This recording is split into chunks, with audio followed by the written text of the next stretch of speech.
1.5-2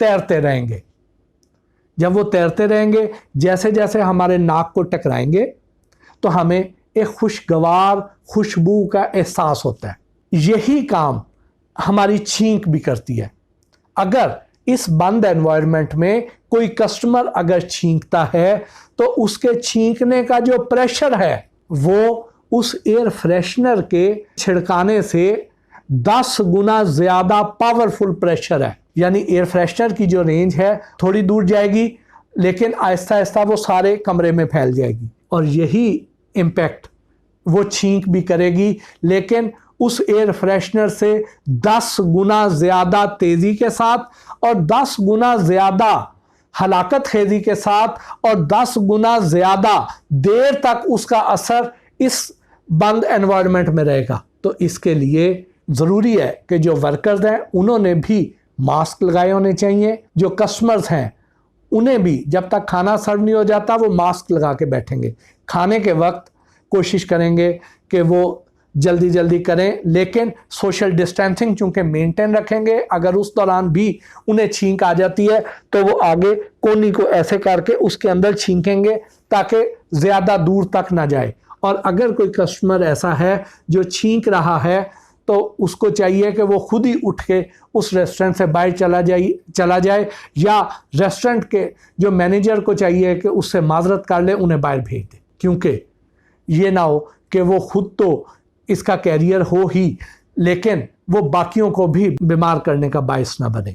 इसी तरह ही जो रेस्टोरेंट का अमला है उसको चाहिए कि ये जो एयर कंडीशनर्स हैं इनके फिल्टर्स बार बार साफ करें। कोशिश की जानी चाहिए कि इनके फिल्टर्स रोज़ाना की बुनियाद पे धो के दोबारा लगाए जाने चाहिए। इसी तरह अगर आप किसी रेस्टोरेंट में जाते हैं तो आपको चाहिए कि किसी ऐसे रेस्टोरेंट का इंतखाब करें जहाँ पे बंद और तंग एनवायरनमेंट ना हो, जहाँ पे इन SOPs का ख्याल रखा जा रहा हो। और कोशिश करें कि अगर आपको ऐसी जगह मिल जाए कि कोई रूफटॉप है या कोई ऐसी जगह है जिसका अच्छा खुला लॉन है या कोई बड़ा अच्छा सेहन है, तो उसको इस बंद जगह के निस्बत ज़्यादा तरजीह देनी चाहिए। क्योंकि आपने देखा है पिछले दिनों कोरोना से जो लोग मुतासर हुए हैं वो शहरी आबादी ज़्यादा मुतासर हुई है। जो देहात के रहने वाले लोग थे वो कम मुतासर हुए हैं क्योंकि वो खुली फ़िज़ा में रहते हैं। वहाँ पे अगर किसी को कोई ऐसा मसला है भी तो वो उसमें बड़ी तेज़ी से इसके असरात, इसके ड्रॉपलेट्स तहलील हो जाते हैं। बिल्कुल ऐसे ही जैसे मैंने आपको पहले बताया कि जो बंद जगह है वहाँ पे इसके असरात ज़्यादा देर तक रहेंगे। खुली फ़िज़ा में अगर आपने एयर फ्रेशनर छिड़काया तो 4-5 मिनट के बाद आप, बल्कि 2 मिनट के बाद भी आपको खुशबू का एहसास तक नहीं होगा, वो उस खुली हवा में फ़िज़ा में तहलील हो जाएगा। तो अगर वहाँ पे किसी को कोई मसला है भी तो वहाँ इसके ख़तरात और ज़्यादा कम हो जाते हैं। तो कोशिश करें ऐसे रेस्टोरेंट को प्रेफर करें या ऐसे रेस्टोरेंट को प्रेफर करें जिनके केबन्स बने हुए हैं। मैंने लाहौर में ऐसे बहुत से रेस्टोरेंट देखे हैं, इस्लामाबाद में भी देखे हैं, कराची में भी देखे हैं कि उनकी सेपरेट प्लेसेस हैं। तो कोशिश करें कि उनको प्रेफर कर लें।